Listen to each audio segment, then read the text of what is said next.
Good evening. Tonight we are making roast pork loin with mustard sauce. This is a dish that is actually really inexpensive and punches way above its weight in terms of its ingredient cost. Let's get started. It doesn't even take that long. Let's go with the ingredient list. Sitting next to some root vegetables I'm going to be boiling up that I'm going to be serving along with this is, the big boy skillet. The big 14-incher with the high sides. You've seen this plenty of times before. I have got a 2-pack of pork loin. These things are like $8 for a rather incredible amount of really good and actually quite lean meat. I've got salt and pepper, 1 cup of chicken broth, 1 cup of heavy cream. I've got a bottle of wine over here that's white wine, Chardonnay. I'll be using a 1/2 cup of that to deglaze. I've got a tablespoon of mustard over there. That's Dijon mustard. 3 cloves of garlic. I'm getting ahead of myself. 4 to 5 ounces of sliced tomatoes and a tablespoon of tarragon. And those are all the main players that we need right now, apart from some cooking oil that I'll be using to put into the skillet over here momentarily. I've started off by starting my oven at 375 degrees, and so it's been warming up. Each of these pork loins, I'm going to be doing both of these pretty much at once. Most of the extra fat has already been removed. If you have any silver skin or any significant amounts of silver skin, we can remove this, and it's usually best if you do, if you've got the time. And I'll simply just make a quick strip on this one just to prove a point. Otherwise, there's really not that much on here.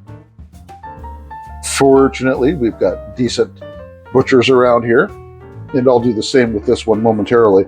But I want to start with the seasoning on these, which is a simple salt and pepper. And we're going to do each side, not terrible amounts.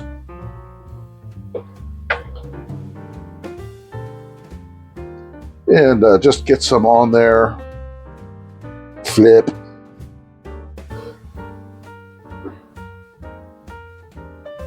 I don't have too much salt in this salt cellar of mine because I'm probably going to end up using it all with the cooking. And secondarily, because I'm touching pork, I don't actually want to cross-contaminate anything. So I'll be discarding the rest of this salt after I finish the meal. So there's that one.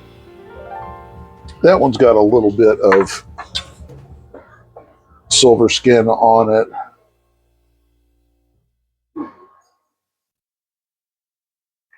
It's always tough to get that first slice, you know?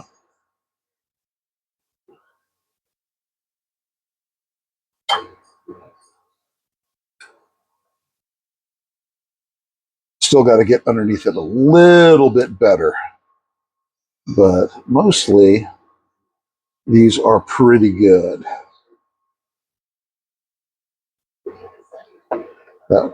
That slice came out a little bit better.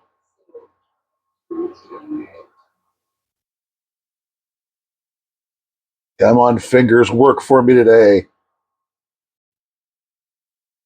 All right. So there's that one. These really do not take too long to cook. This is going to be a 2-stage operation in which we brown each side in the skillet. And as that skillet is a oven-proof model as well as stovetop, I can chuck it right into the oven, save on some dishes. A little bit more over there. All right, I'm going to scoot this over before I pepper and heat this up on medium. Set this aside. And now on for the pepper.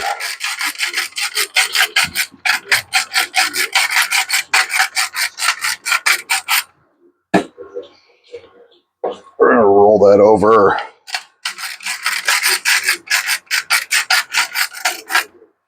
Got a little more silver skin on that one, but you know what? I'm not really going to worry about it. Yes, I see it. And I think that's fine. Okay, so this thing really does not take long. It delivers a rather astonishing amount of heat.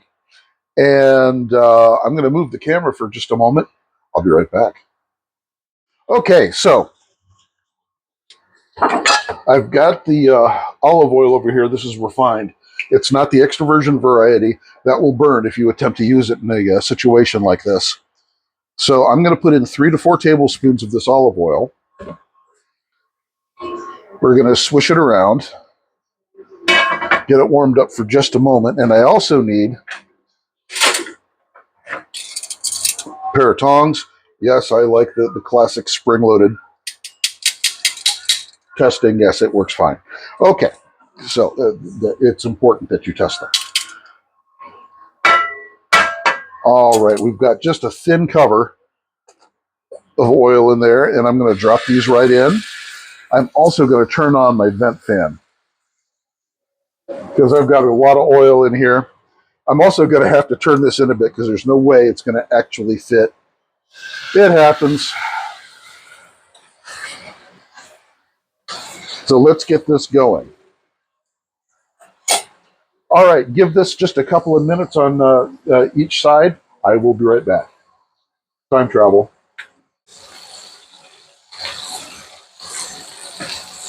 I've given my counter a good wipe down, and I took the opportunity to wash that plate that this was sitting on, my tongs, and the cutting board. You can see we're getting a nice brown going on here.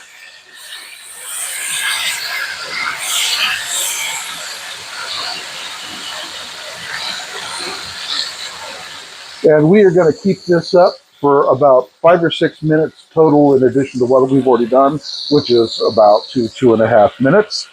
And then we're going to pull out the thermometer and we're going to chuck this in that 375 degree oven. It's been 7 or 8 minutes now, and I've got each of the sides all roasted up in the pan. And what we are going to be doing now, turning the heat off, and I'm going to be using my probe thermometer. As this is pork, we're going for 145 degrees. That is safe eating temperature. I want to put it in the thickest part of the thickest tenderloin, and that's going to be this one. It's either going to be here in the end or this kind of hump in the center, and I want the probe to be right in the middle. So I'm going to put this in at an angle right about there, and the whole thing is now going to go in the oven. I suspect this is going to take only about 15 minutes. Remember, when you pull this thing out, make sure you use an oven mitt on that handle because it's going to be just as hot as the rest. All right, we've got some, head start with 86 degrees. We got that from the searing, and so really it doesn't take nearly as long as you would think. Join us back here just a moment. It's been approximately 20 minutes since I put that into the oven, and we are now at officially 145 degrees. So now it's going to come out. So make sure that you use an oven mitt or something because the handle is hot, but there we are. So that is now ready to get sliced up and incorporated with the rest of the meal. I am going to remove the probe here. Let that cool down for just a couple of minutes. And I'm going to transfer this onto our plate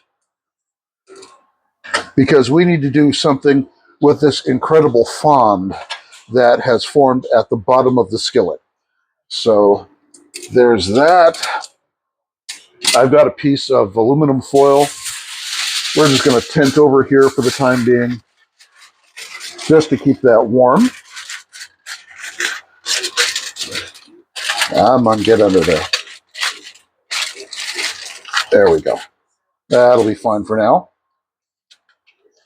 I'm going to set that up here just to be out of the way, and I'm going to turn the heat back on on the stove underneath the skillet, because we're going to need that.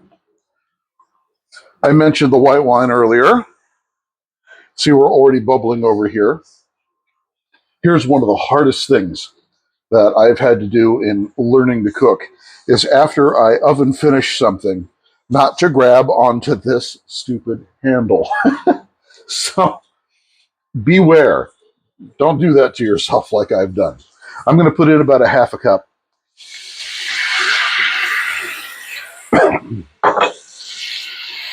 And we're going to try to dissolve up all this fond that is at the bottom. After this boils a little bit and heats up even more, it'll start to come up. Pardon me. It's still pretty warm here in Texas, which means that Texas allergies are still a real big thing. You've heard me coughing before. You have my apologies. It's not professional. And it's not, but as I said, this is a home kitchen. This is exactly what I'll be eating here shortly. I don't do things over again. I want this to reduce down to about half of its former volume. The wine, I mean.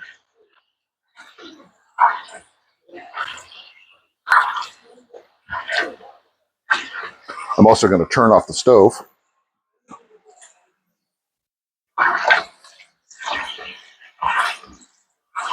Just a little bit more.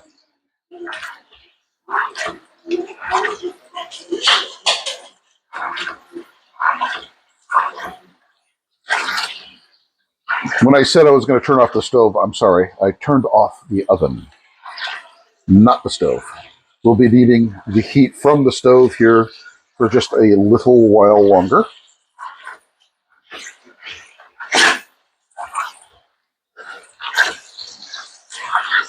All right, while it's doing that, now I'm going to move on to our garlic. Garlic's going to go in. I want to give that half a minute, just till it gets fragrant.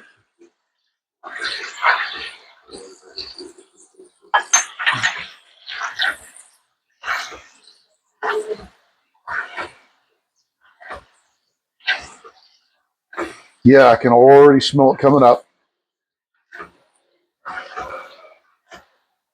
I do two things here in abundance, garlic and cheese.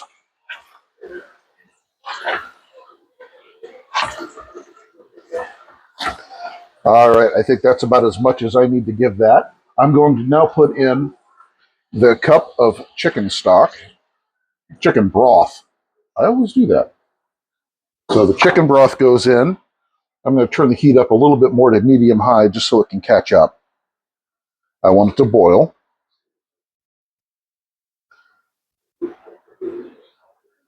And before it really gets hot, though, I'm going to go ahead and add in our cream. Otherwise, we end up having to worry about whether or not we're going to scald the dairy. So I'm just going to get this all in here. If I do it before it gets boiling, before it gets warm, then it all goes up gradually, and it's not an issue. There's a couple little fond pieces at the bottom. I'm going to switch over from my silicone spatula over to a whisk just to make sure that I get it all up.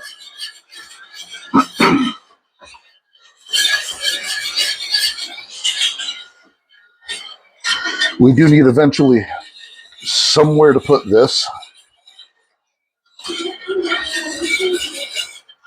So I'm going to go over there and grab a bowl while we're waiting.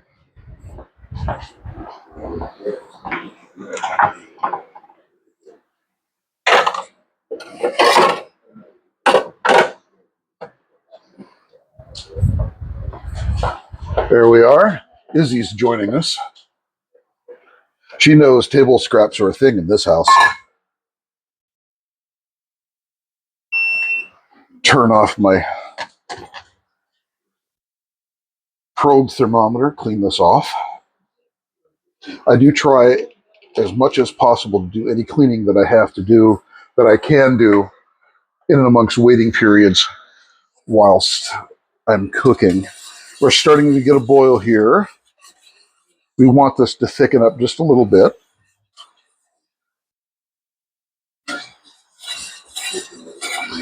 You know, there is absolutely no reason I cannot put in my mushrooms. The mushrooms are totally optional. You can use them if you'd like, or not. I like them. I just simply had some, and I threw it in. So we're going to let this go for a second. And I'm going to put in the tarragon, rosemary, and I'm going to put in the mustard, the Dijon mustard. And that's the last of the main components. If this is too thin, you can always make just a couple of tablespoons of roux if you wanted to, which is just half and half flour and butter.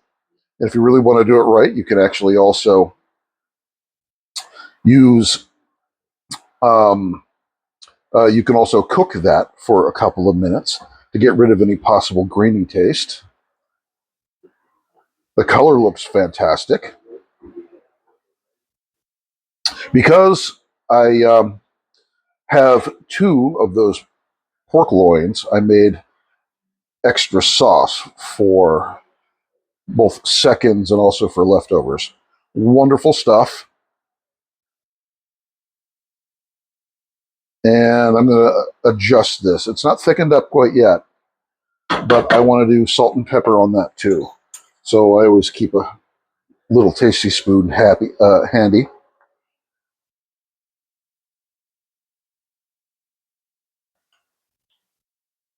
Yep, needs pepper and salt, but yeah.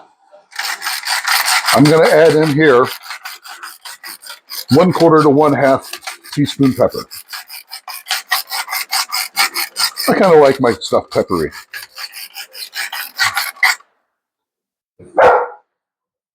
And in my other salt cellar here off to the side, a 1/2 teaspoon of salt. Drop that in.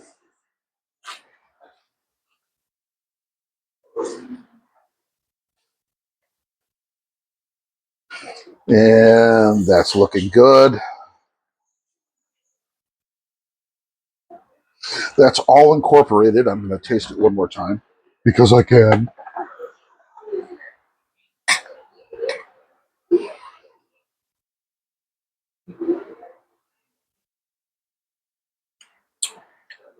That's it. Okay. So I'm going to knock this down to medium low, give it a few minutes. But whilst I'm doing that, I am going to make an incredible mess. Now, apart from that, I'm going to slice up one of these pork loins, get it ready for presentation. Let me readjust my camera. All right, I just rejiggered a few things. There we are. All right. So I like to go a bit on the bias here just to make them look a little bit larger. Got just a little bit of pink there. That's beautiful. I like about 3/4 to 1-inch slices. And you can do so much with leftovers with pork loin. One of my favorite things to do is simply to put them into baked beans. Chop it up into cubes.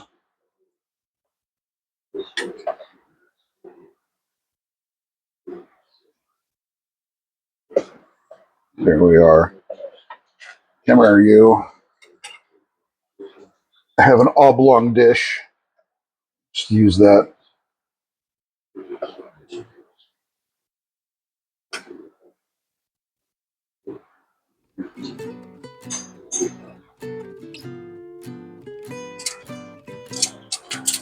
There we are.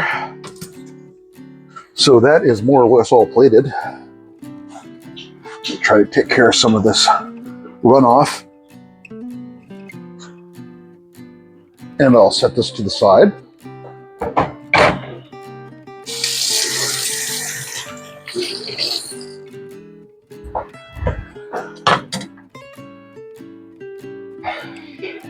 Move that right to there. And I'm also looking for a small ladle. All right, let me check on this sauce. It's reducing down. That's so good.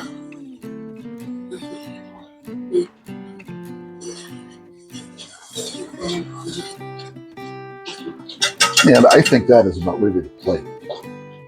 So let me grab my bowl,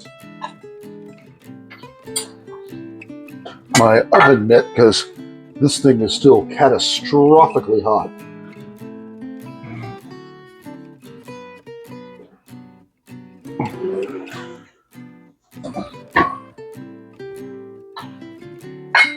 And we're just going to pour that right in. Yeah, that's a lot of sauce. That's all right.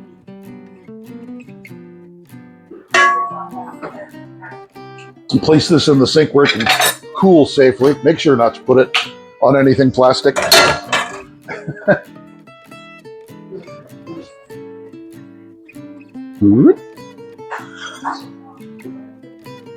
And we're just gonna do a little drizzle. We can add more. I also have this amount to put over those potatoes and carrots that I have sitting off to the side. You could call it a supporting actor if you'd like. There we are. We are ready to get everything going. I want to thank you again for coming to Evening Plebian. We've got quite the dinner all ready for us, and we're ready to dig in. I hope you are too. Hope this gives you at least a little bit of the impetus to go ahead and start cooking at home. We really need to, in this day and age, try to watch the amount of money that we are actually spending on food, takeout expenses, restaurant bills, that sort of thing, economies being what they are. Anyhow, please hit the like and the subscribe buttons. It helps me so much in trying to get this brand new channel up and rolling, and trying to teach people how they can extend their own dollars and their economies, for their own benefit. Secondly, it also helps with keeping, your family together and keeping in touch with one another. Sharing a meal around a table is one of the best ways that you can do that. Anyhow, from Evening Plebian, thank you.